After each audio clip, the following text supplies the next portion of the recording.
নমস্কার, news prime নিউজে আপনাদের সবাইকে স্বাগত। আমি রয়েছি আপনাদের সাথে মীনাক্ষী। চোখ রাখছি খবরে। বিকশিত ত্রিপুরার লক্ষ্যে 2025-26 অর্থ বছরের এই বাজেট বলে শুক্রবার প্রতিক্রিয়ায় জানিয়েছেন মুখ্যমন্ত্রী ডাক্তার মানিক সাহা।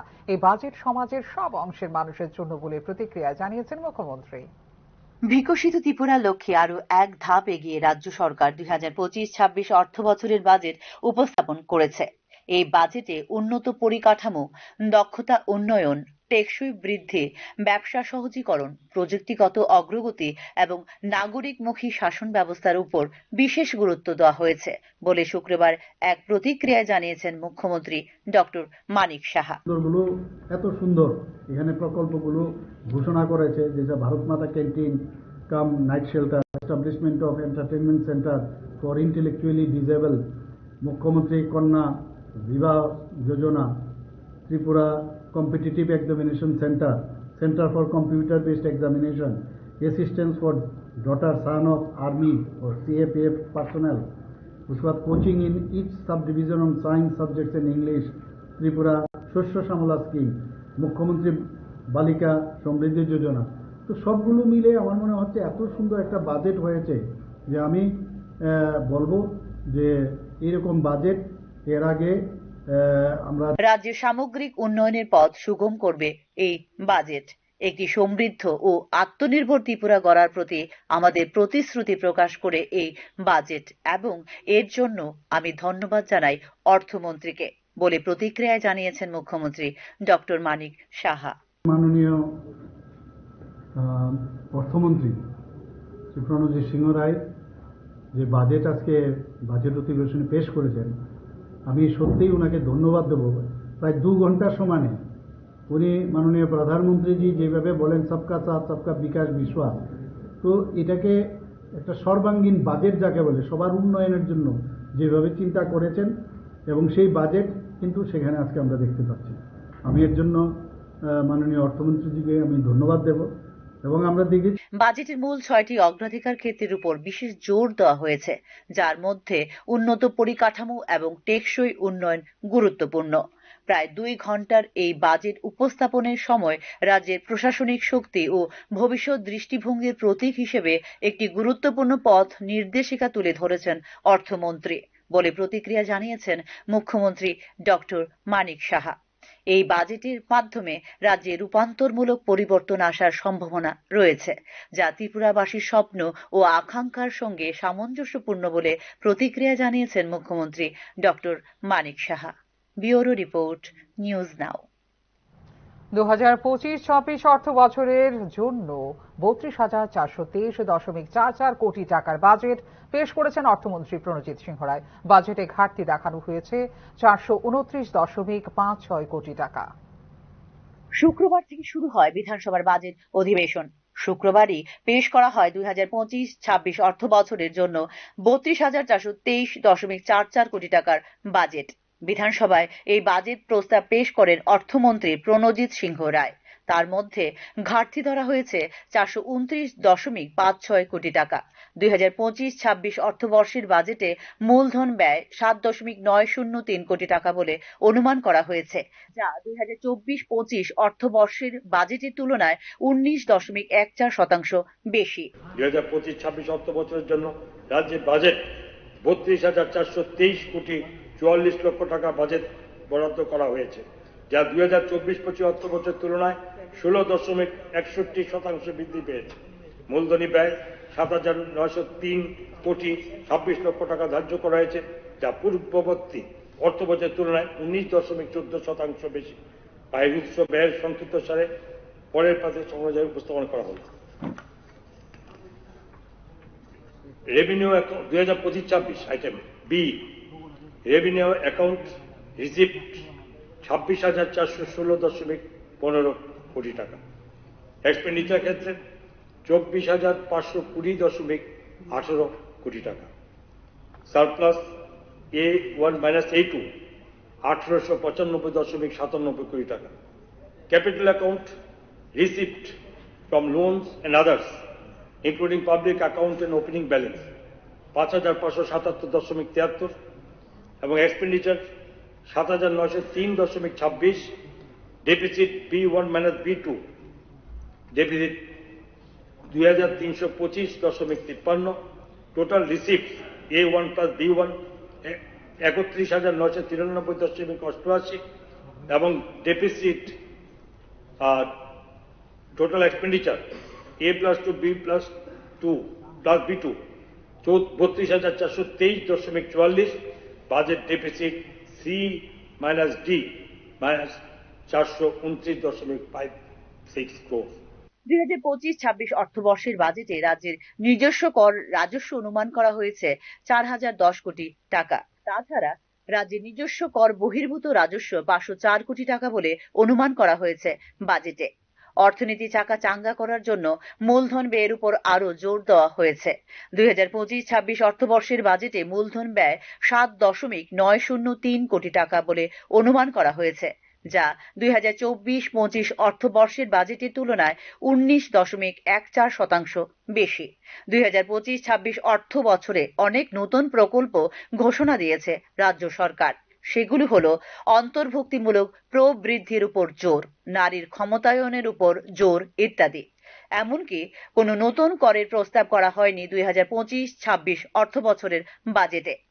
বাজেটের আকারগত 2024-25 সালের বাজেটের তুলনায় বৃদ্ধি পেয়েছে 4,618.77 কোটি টাকা।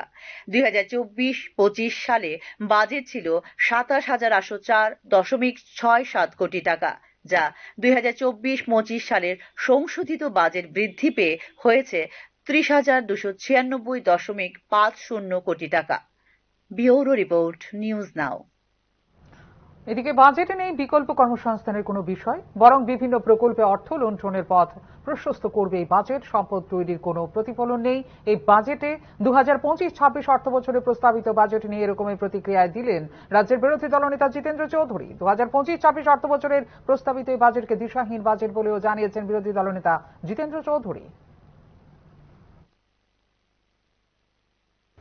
গত 60টা বছর ধরে যে ছোট্ট একটা অংশ লুটে পুটে খাচ্ছে নানাভাবে, তাদেরই আখের গোছানোর সুযোগ করে দেওয়ার জন্য এরকম ভাবেই কতগুলো স্কিম সাজানো হয়েছে। এই রাজ্যের সামগ্রিক বিকাশে, পরিকাঠামো উন্নয়নে, কর্মসংস্থানে যারা পশ্চাৎপদ অংশের মানুষ তাদের জীবন যন্ত্রণা লাঘবে এই বাজেট কোনো কাজে লাগবে না। এটা আরেকটা যে ব্যর্থ বাজেটে ব্যর্থ বা একটা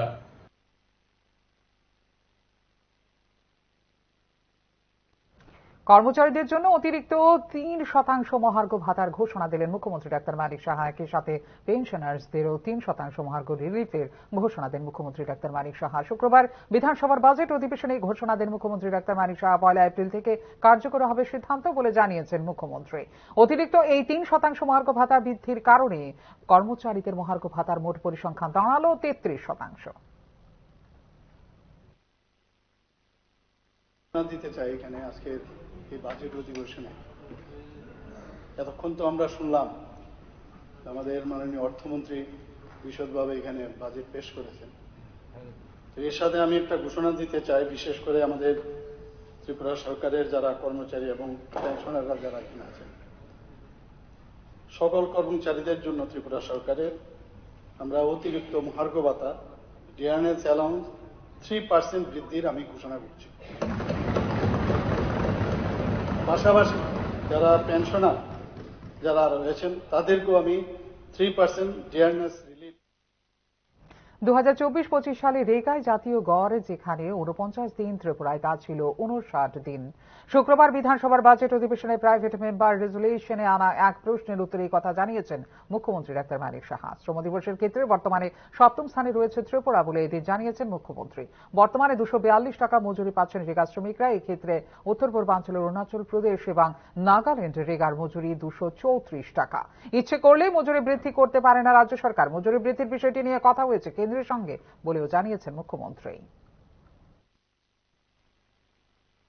2024-25 ইংরেজি অর্থ বছরে রাজ্যে গড়ে 59 দিন কাজ হয়েছে, যেখানে জাতীয় গড় শ্রম দিবসে মাত্র 49 দিন।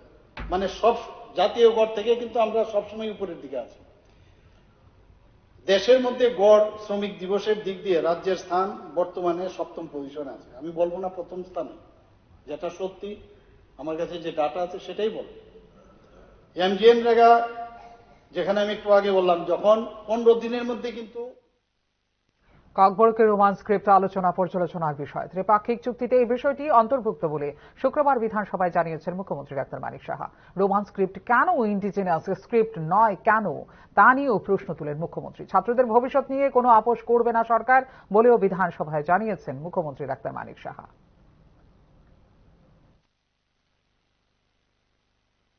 আলোচনা দরকার, কারণ অলরেডি আমাদের ত্রিস্তরীয় ট্রাইপার্টির একটা এগ্রিমেন্ট হয়েছে, দিল্লি কথাবার্তা চলছে, এটাও কিন্তু এর মধ্যে আছে। তো যতক্ষণ ধরে সেখানে এই বিষয়টা, কারণ এক্স শিডিউলেরও বিষয় আপনি বলেছেন সেটা, তো এগুলো যখন আসবে ন্যাচারালি এখানে একটা এই বিষয়ে স্ক্রিপ্ট, এটা রোমান স্ক্রিপ্ট রাখবে কি রাখবে না, এখান থেকেও আমি যখন কথা বললাম সেখানে সরকারের থেকেই সরকারের বিরুদ্ধে রীতিমতো জাতীয় সড়ক অবরোধ করে আন্দোলন করার মতো নজির স্থাপন করেছেন তীব্রামথা সুপ্রিমো প্রদ্যোৎ কিশোর দেববর্মন। আগের দিন রাতে মুখ্যমন্ত্রীর সঙ্গে বৈঠক করার পরেও পরদিন সকাল থেকে জাতীয় সড়ক অবরোধে সম্মতি দিয়ে দেন প্রদ্যোৎ কিশোর দেববর্মন। ইস্যু ছিল ককবরকের রোমান লিপির দাবি। শরিক দলের এই ধরনের কার্যকলাপে বিজেপির ভূমিকা নিয়েও প্রশ্ন তুলছেন রাজ্যের সাধারণ মানুষ।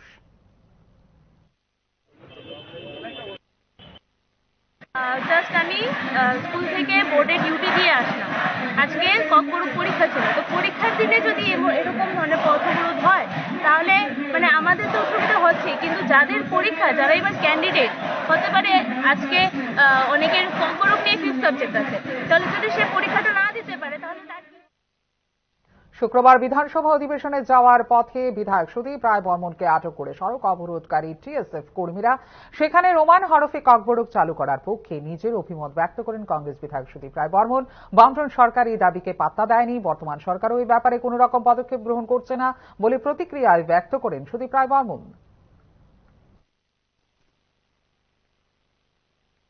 You see that present government doesn't have the will to give recognition to the legitimate demand of the indigenous people. They have been demanding since long, our party too has been demanding since long that we support Roman script as a script for Kokborok language. But this government is reluctant to adopt the Roman script. Sir, so today in the assembly, will you speak for us? I have already spoken last time also, obviously. I'll be নিয়ে নিচ্ছে ছোট্ট বিজ্ঞাপন বিরতির পর ফিরে আসবে অন্যান্য খবরের সঙ্গে থাকবেন। আপনি দেখছেন নিউজ নাও, আমরা জানি কোনটা খবর।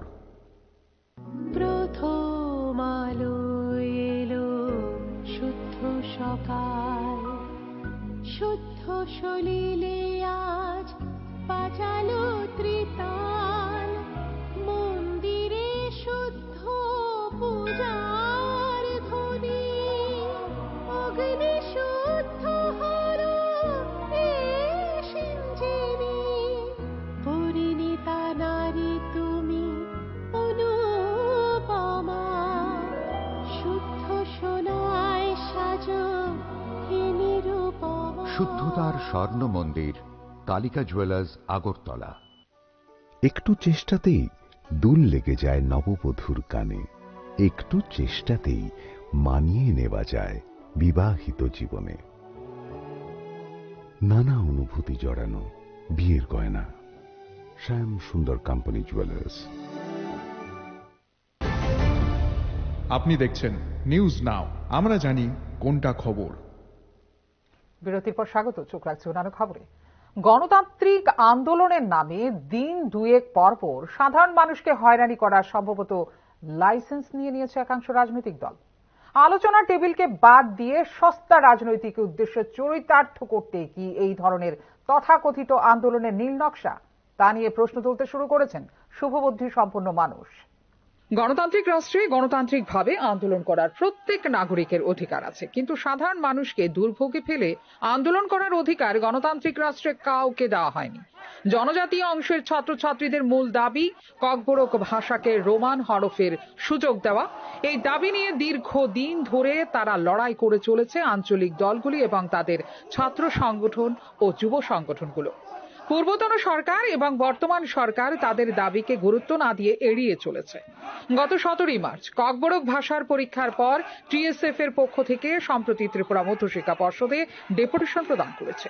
এর মধ্যে শুক্রবার থেকে শুরু হয় ত্রিপুরা বিধানসভা অধিবেশন। পরিকল্পিতভাবে সরকারের ওপর ক্ষোভ প্রকাশ করে সকাল থেকেই রাজধানীর ভিআইপি রোড এবং জিবি হাসপাতালে যাওয়ার প্রধান রাস্তা আটকে রাখে টিএসএফ এর কর্মী সমর্থকরা।